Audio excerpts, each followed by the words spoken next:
Hello, and today we are reviewing The Story Collector by Iris Costello, I want to say. I read this on Kindle, and it's a little bit old now, and I did read it last year, but doesn't matter. We're here, and there isn't enough people talking about it, and I definitely think there should be. So this book is 3 different stories of 3 different women who somehow are linked together. Now, I love a book like that. Give me 3 different point of views, 3 different stories, 3 different timelines, and somehow they're, like, connected? Tell me more. Got number 1, who is Katerina in 1915. She is a German living in England just as the war breaks out, and she's just trying to keep her life together amidst all the chaos. She's been ousted from her home. I think her brother and father may be dead, and she's just trying to survive. And in doing so, she strips off Katerina and becomes Kitty, a bakery shop owner who gives tarot readings and comfort for women whose husbands are at war. Then the second one is Miriam in 1918, so only a few years after Kitty's storyline, and she is a researcher, doctor, helper-outer in a prisoner of war camp in Germany. So she is working with a scientist to record the stories of the prisoners, I think in a linguistic format to kind of capture accents and things like that. And she finds herself falling in love with a prisoner of war. Ooh, spicy. Then it goes to Edie in the present day, where she has gone through some trauma in, I think it was her home in London, and therefore she has now moved out to Cornwall in her ancestral cottage that has been inherited through the generations. And there she finds a mysterious box and discovers a centuries-old secret. Anyway, let's get into the actual review. So I'm not a historian, okay? I do not and cannot comment on the actual historical accuracy of the historicalness of this fiction, but I loved the history in this historical fiction. The writer really made it feel like you were there, and I could really vividly see what she was describing and understand the scenarios in which everybody was in, and it was great.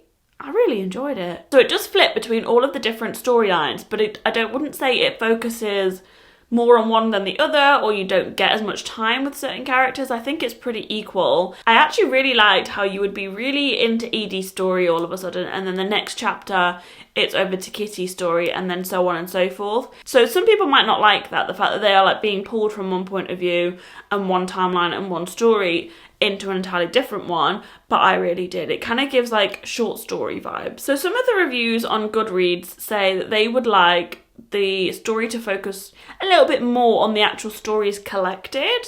Now, I agree to an extent, but it's called The Story Collector, so it's just about those who collect the stories instead of the collected stories. Does that make sense? So if you're expecting to hear tales of collected stories, then you're not going to get that, but you are going to get the story behind those who were collecting the stories. Does that make sense?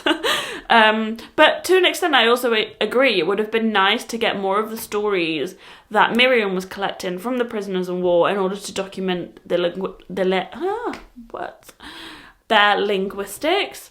And also it would have been nice to hear more of the stories from Kitty and the women that she served in her bakery and just their experiences, and it would have been a great way to bring to life these historical journeys. Missed a trick there, but the only reason I mentioned it was because it was brought up on Goodreads, and I, to be fair, didn't feel like I was missing it until it was brought to light. So the characters themselves are actually really well written. You do find yourself rooting for them, and you are just generally interested into what they have to say. I was definitely gripped by their stories, but Miriam's romance was too far-fetched, and that's coming from a girly that reads fantasy books. It was just a bit too much, and I don't think it had time to really develop properly in a way that I cared about their ending. And when their ending did come, I wasn't really that bothered because I just didn't really care about them too much. Oh, and Edie's trauma was irritating. So something happened with her husband in London. I'm not going to say what it is,